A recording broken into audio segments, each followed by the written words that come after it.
Okay, it's time to move out our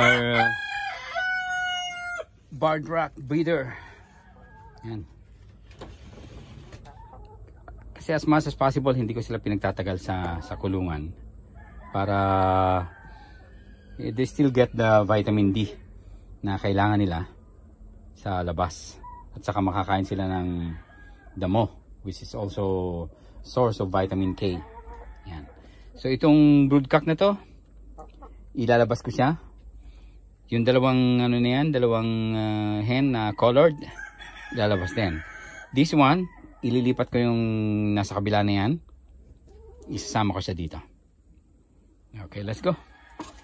Okay, slowly. Let's catch. Just approach them slowly. Mabait naman yan. Mabait naman yan.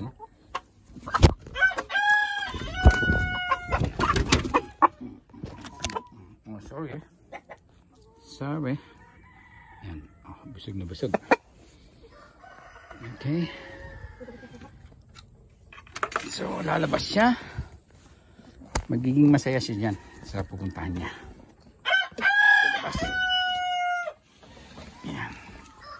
Yang ano na yan, yang black copper na yan, takot dito. Kaya ano, although this is younger, more aggressive, yan, nagka ano din yung palong niya kasi nakipagbakbakan din, nakipag-away yan dyan. Pero takot na yung ano ngayon, takot na yung ating ano, yung ating black copper, takot na dito. Yan.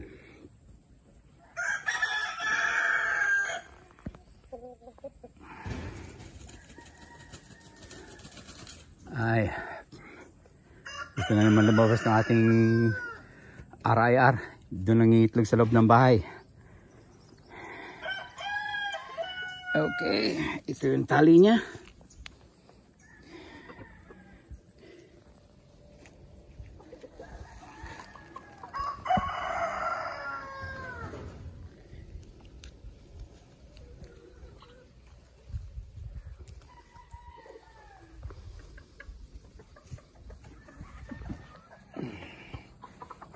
Ayun. Tali na.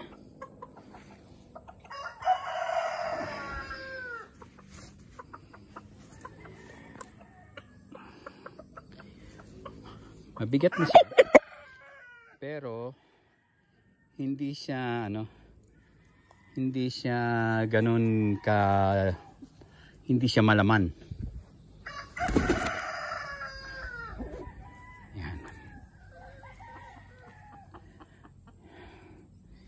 Yan, mag-enjoy siya dyan, makakain na siya ng damo.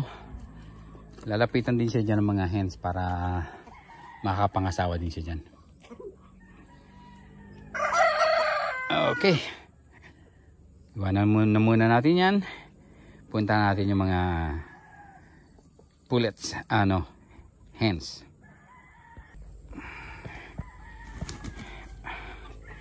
Yan ang nangyayari pagka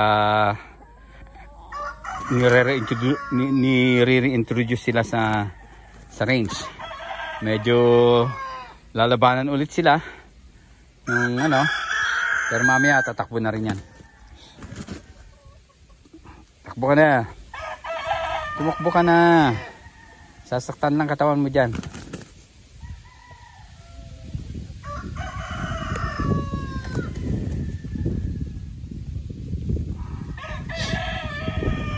Kailangan masiguro ko na ano na to, na yung tumakbo na, yung umayaw na, para bago ko sila iwanan. Otherwise magkakabugbugan na naman ng husto yan.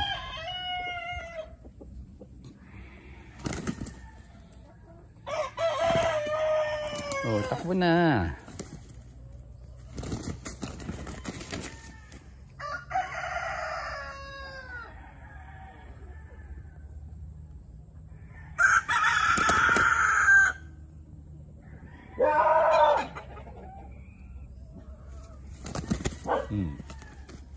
Bugbog ka na naman. Takbo na.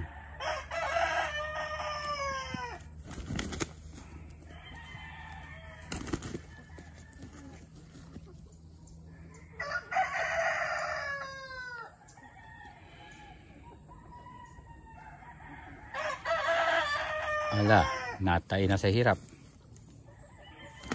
Mga pagod na sila.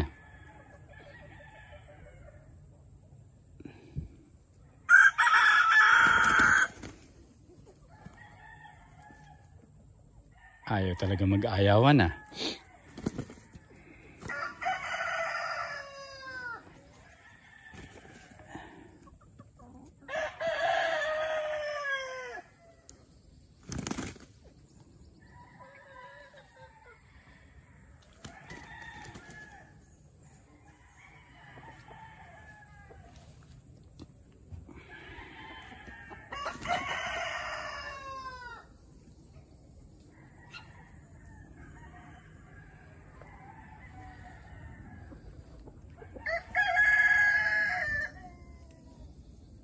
Ano?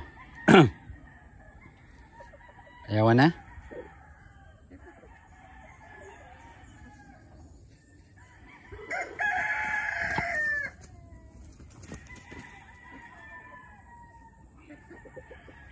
Tagal na laban itong dalawang to.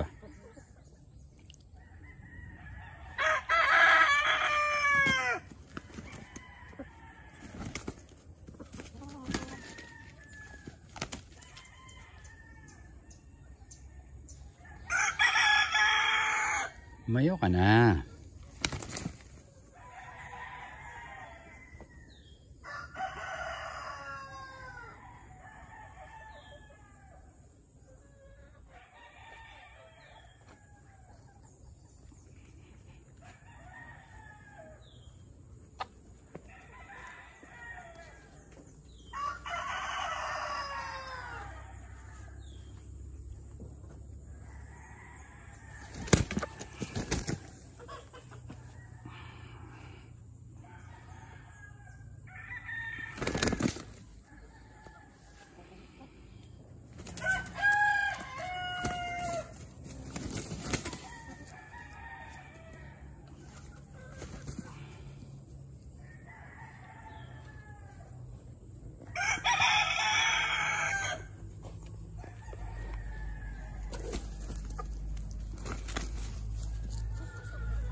Yan, tumakbo na. No, napagod ka na.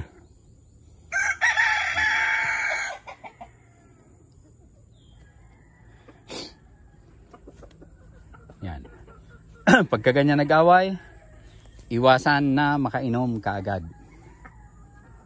Mamaya may sipon na naman yan.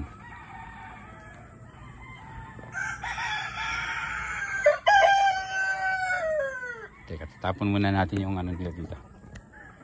Yung kanilang tubig. Mamaya natin bibigyan ng tubig yan. Okay. Yan. Pagod ka, no? Tama na, ha? Huwag na lalaban ulit.